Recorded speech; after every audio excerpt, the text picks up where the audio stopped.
Good morning! Welcome back sa aking channel. For today's video, share ko lang sa inyo kung paano tayo gumawa ng bagong Google account or bagong Gmail account. Let's get started. Punta lang tayo sa ating settings at pinutin natin ang accounts, yung nakapula na yan.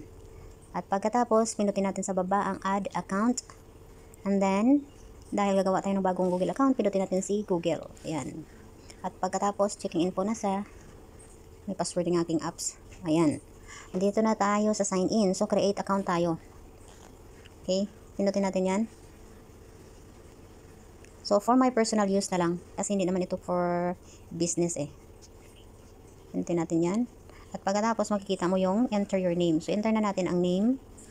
Let's say, yan. Tapos, next ka na. So, ilagay natin ang day, month, and year. At saka gender. So, day muna.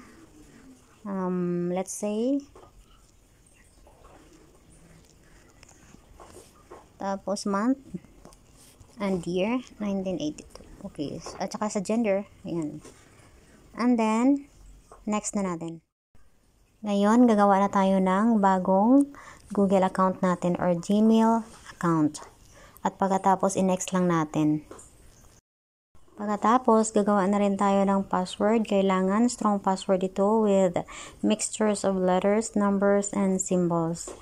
Ayan, at pagkatapos pindutin lang natin ang next. Then, makikita mo yung review your account info. Sa baba, makikita mo yung save, never save. So, never save na lang sa akin. At pagkatapos, pindutin na natin ang next button.